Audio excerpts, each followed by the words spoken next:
Newly released state data shows that fewer adults are being Baker Acted in Florida, but the number of Florida children sent for involuntary psychiatric exams last year has now reached an historic high. And for the fourth year in a row, Fox 4 Investigates Katie LaGrone is tracking this troubling trend and seeking context and clarity from experts and advocates here who for years have raised the alarm about Florida's overuse of the Baker Act in kids. It's a sobering sign of Florida's mental health crisis among children.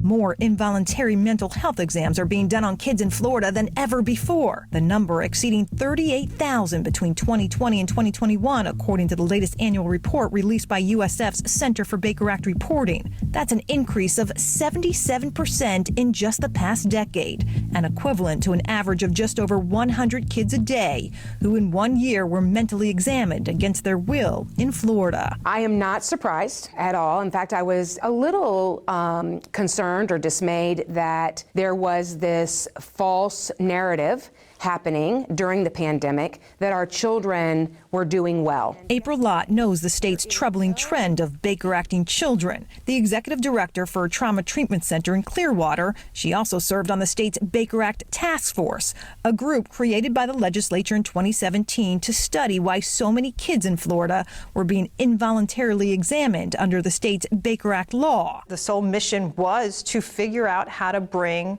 these Baker Act numbers, specifically as it relates to children, down. But the numbers are still going up. So does that mean that the state has failed? It's a good question. I don't know that the state has failed. I think that the dynamics have shifted on us. In fiscal year 2019-2020, the state had reported its first ever decrease in Baker Act exams among kids. That drop chalked up by experts as an anomaly from a year dominated by COVID shutdowns, school closures, and distance learning. But Lott believes these latest stats reflect the pandemic's aftermath. Our children are hurting. They're struggling. Their behavior is telling us that.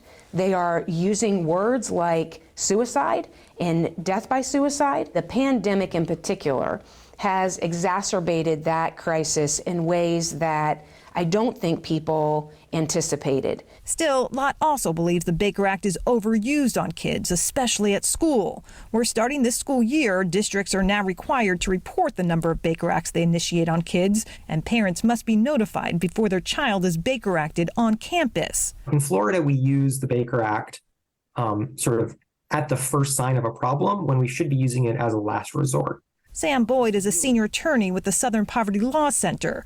Last year, the nonprofit issued this scathing report and sued the Palm Beach County School District, saying the district illegally used the Baker Act on students, some as young as 5 years old. The district has since adjusted some of its Baker Act policies. The lawsuit remains pending, but Boyd believes the latest numbers show despite millions in efforts to treat children before crisis, the state is still failing. It's really, the worst way of dealing with a kid with an emergency psychiatric challenge. And we really got to be thinking about all the ways we can, all the off-ramps that we can take before we get to a place where we feel like we need to institutionalize a child. It is traumatizing, and I would argue in the vast majority of cases unnecessary. So is it time for Florida to do away with the Baker Act? That is an excellent question. And I want to say that the 5-year plan, the 10-year plan should in fact get very close to doing away with the Baker Act. But in order to get away from the Baker Act, eliminating the need for a Baker Act,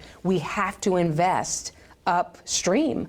This year, Mental Health America ranked Florida 49th in the nation for access to mental health care. In the spring, the state legislature approved more than $100 million in reoccurring annual funds for mental health, an historic move for the state.